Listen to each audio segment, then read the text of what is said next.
एक समय की बात है, जापान के पहाड़ों में बसे एक छोटे से गांव में अकीरा नाम का एक आदमी रहता था। अकीरा एक मेहनती किसान था जो अपना दिन अपनी फसलों और जानवरों की देखभाल में बिताता था। अपनी बाहरी संतुष्टि के बावजूद अकीरा को अपने मन के विचारों को नियंत्रित करने में संघर्ष करना पड़ा। उसने खुद को लगातार भविष्य के बारे में चिंता करते हुए, पिछली गलतियों को दोहराते हुए बेचैन और अशांत महसूस करते हुए पाया। एक दिन जब अकीरा गांव से गुजर रहा था, उसकी नजर एक बूढ़े बौद्ध भिक्षु पर पड़ी जो एक बड़े चेरी ब्लॉसम पेड़ के नीचे ध्यान में बैठा था। भिक्षु के शांतिपूर्ण व्यवहार से प्रभावित होकर अकीरा उसके पास आया और पूछा, आप अपने मन के विचारों को कैसे नियंत्रित करते हैं? भिक्षु ने अकीरा को देखकर दयालुता से मुस्कुराया और उसे अपने पास बैठने का इशारा किया।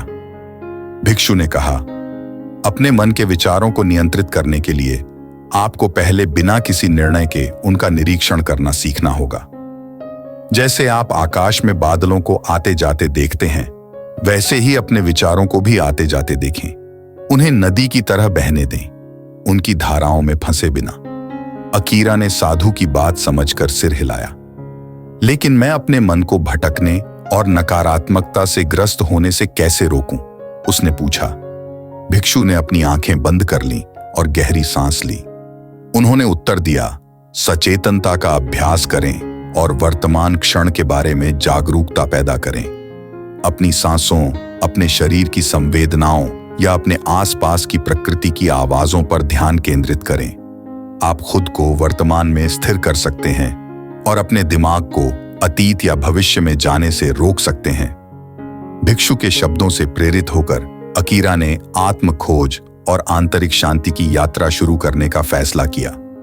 वह ध्यान और सचेतनता के बारे में अधिक जानने के लिए प्रतिदिन भिक्षु के पास जाता था। भिक्षु के मार्गदर्शन में अकीरा ने शांति से बैठने, अपने विचारों का अवलोकन करने और आसक्तियों को दूर करने का अभ्यास किया। जैसे जैसे दिन हफ्तों में बदल गए, अकीरा ने अपनी मानसिकता में एक सूक्ष्म बदलाव देखा। उसे अब चिंताओं और भय का बोझ महसूस नहीं होता था। इसके बजाय उन्होंने प्रत्येक क्षण को कृतज्ञता और स्वीकृति के साथ स्वीकार किया। उसका दिमाग स्पष्ट और केंद्रित हो गया, जिससे उसे शांति और सुकून का अनुभव हुआ जो उसने पहले कभी नहीं जाना था। एक शाम जब अकीरा चेरी ब्लॉसम के पेड़ के पास ध्यान में बैठा था, अचानक उसे एक एहसास हुआ। उस पर, मेरे मन के विचारों को नियंत्रित करने की कुंजी मेरे अहंकार को दूर करने में निहित है।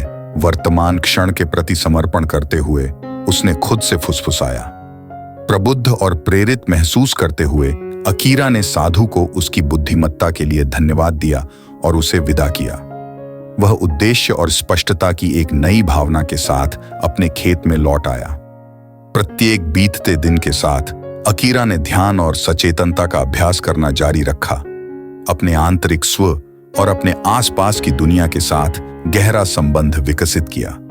जैसे ही मौसम बदला और चेरी के फूल एक बार फिर से खिल गए, एक बुद्धिमान और दयालु किसान के रूप में अकीरा की प्रतिष्ठा पूरे गांव में फैल गई। लोग अपने जीवन में शांति और संतुलन कैसे प्राप्त करें, इस बारे में उनका मार्गदर्शन और सलाह लेने के लिए दूर दूर से आते थे। अपने उदाहरण और शिक्षाओं के माध्यम से अकीरा ने ध्यान पर बौद्ध कहानी के कालातीत ज्ञान को दूसरों के साथ साझा किया, जिससे उन्हें दिमागीपन और आत्म प्रतिबिंब की शक्ति को अपनाने के लिए प्रेरित किया गया। और ऐसा करने में उन्होंने अनगिनत आत्माओं को उस सुंदरता और शांति की खोज करने में मदद की जो हर पल के भीतर छिपी है, जो प्रकट होने की प्रतीक्षा कर रही है।